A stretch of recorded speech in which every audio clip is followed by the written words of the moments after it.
Chairman नैब ने भी आज लाहौर में ताजिरों से मुलाकात की और इस मुलाकात में उन्होंने कहा कि बिजनेस कम्युनिटी के कहने पर उन्होंने एक डायरेक्टर का तकर्रुर किया कि जिसको भी नैब से शिकायत है वो राब्ता करे। इस बात को 4 महीने और 28 दिन हो गए, एक भी शिकायत नहीं आई।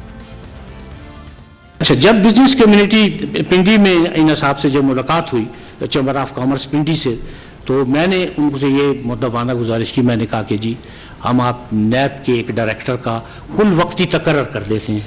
डायरेक्टर साहब का नाम, उनका टेलीफोन नंबर उनको नोटिफाई किया कि ये डायरेक्टर साहब होंगे, ये 24 से 48 घंटे के अंदर आपकी शिकायत को रफा करेंगे। अगर 24 से 48 घंटे के अंदर आपकी शिकायत रफा नहीं कर सकते तो ये केस मुझे भेज देंगे और मुझ पर ये लाजिम होगा कि मैं 3 दिन के अंदर आपको बताऊं कि मैंने क्या किया। इससे ज्यादा आप बताएं कि स्पीडी एक्शन मैं तो समझता हूं कि यूरोप और अमेरिका में भी नहीं लिया जाता। कि जब ये डायरेक्टर साहब का तकर्रर कर दिया, 7 तमाम रीजन्स को ये हिदायत की कि एक एक ऑफिसर का आप भी तकर्रर कर दें और मुतलका लोगों को आप ये बता दें कि हमने ऑफिसर का तकर्रर कर दिया है। आज ठीक 4 महीने और 28 दिन हो गए हैं, कल 4 महीने और 27 दिन हुए थे, एक शिकायत एक बिजनेसमैन की उन डायरेक्टर साहब के पास नहीं आई। अगर नैब ने इतना ही पैनिक क्रिएट किया होता, इतनी परेशानी क्रिएट की होती, तो कम से कम 2-4 बिजनेसमैन तो जरूर आए होते ना।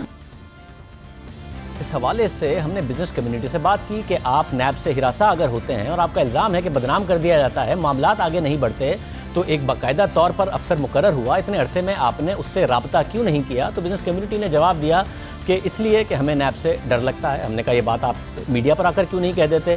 तो उन्होंने कहा क्योंकि हमें नैब से डर लगता है। बहरहाल नैब का ये मानना है कि हम ये मसला हल करना चाहते हैं। अब चेयरमैन नैब भी कह रहे हैं कि कमेटी बनाना चाहते हैं, एक कमेटी का ऐलान कर रहे हैं। वज़ीर आज़म भी कह रहे हैं, उम्मीद करते हैं कि ये जो बिज़नेस कम्युनिटी की शिकायत हैं वो दूर हों, वो हिरासा ना हो। इसके अलावा चेयरमैन नैब से पनामा केस के हवाले से भी सवाल पूछा गया, जिसका जवाब उन्होंने दिया कि पनामा में सामने आने वाले केसेस पर काम हो रहा है। आपने पनामा के केसेस का कहा कि जी वो पनामा के बाकी केसेस का क्या हुआ, तो आपके इतलाक के लिए कि बाकी केसेस भी चल रहे हैं। कुछ केसेस में ज़रा बाहर से इतलात जल्दी आ गई, रिकॉर्ड जल्दी आ गया, तो उसमें केसेस में जल्दी वो एक्सपीडाइट हो गए। कुछ ऐसे केसेस चल रहे हैं। अब ये सवाल हुआ था कि पनामा पेपर्स में इतने सारे मामलात आए थे, क्या हुआ? तो उन्होंने कहा कि कुछ केसेस में तेज़ी से काम हो गया क्योंकि बाहर से इन्फॉर्मेशन जल्दी आ गई थी। कुछ चल रहे हैं। पनामा पेपर्स 3 अप्रैल 2016 में लीक हुए। इसमें पाकिस्तान से भी उस वक्त के वज़ीर आज़म के ख़ानदान समेत 444 अफराद के नाम सामने आए, मगर कार्रवाई, मुकदमा, सज़ा सिर्फ नवाज शरीफ को हुई। इस हवाले से हमने तर्जुमान नैब के सामने सवालात रखे। हमने नैब से पूछा कि चेयरमैन नैब ने आज पनामा पेपर्स में सामने आने वाले केसेस का हवाला दिया कि उन पर काम हो रहा है।